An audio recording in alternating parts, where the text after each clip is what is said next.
Good morning, people. It's good to be with you. We are looking at the book of 1 Peter.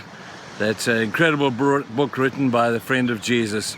And he's painting some beautiful word pictures for us about our relationship with God, about our relationship with one another, our relationship with ourselves, and ultimately our relationship with the church. He talks to us about being a holy nation. Nation is more than one person.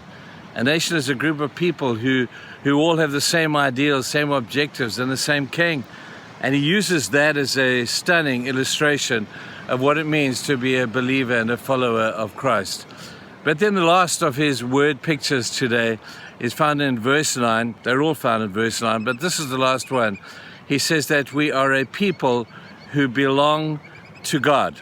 A people who belong to God. Now that is a story all on its own, because here he's turning the focus from ourselves to God. If we belong to God, the implications and the applications of that truth are just enormous. The implications of that truth is that we are the children of God. The application of that truth is that if we're a child of God, people, we don't need to worry. If we're a child of God, we have it in hand. God has it ready for us. God is in control. God will have the final say, and we will never need for anything because God is our heavenly Father. And so when we look at being children of God, when we look at God's ownership of us, God is proud of us. And God is saying to the rest of the universe and to his angels, he's saying, hey guys, check these people out, man. These are my kids.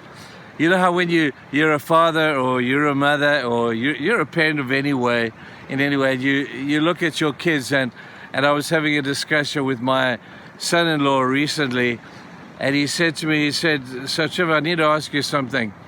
On the day my child was born, your grandchild, I looked at this kid and I thought, could I love this kid anymore?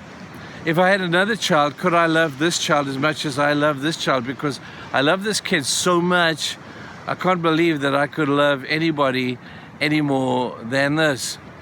And it's wonderful, because I just said to him, well, I guess you do love every kid exactly the same, and in some way you get to love them each maybe slightly differently, but the sharing of love is not a problem. There is plenty of love to be given.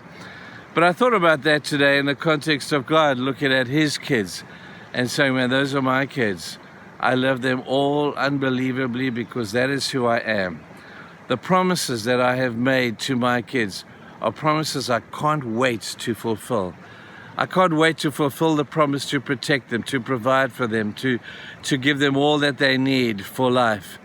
And although life is not perfect, and although we go through tests, which parents do for their own kids as well, to be assured that I belong to God, and that nothing the world throws at me, nothing Satan can do to me, is going to do anything to take away the fact of the promises of God being for me.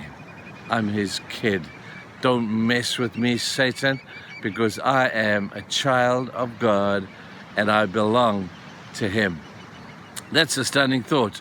And I hope as you contemplate that thought as the final word picture that Peter gives to us today, that it will create within you a sense of wonder and awe, but also a sense of unbelievable confidence to know that if God is your father, if God is your parent, if God is your everything, then you surely have everything you need for life.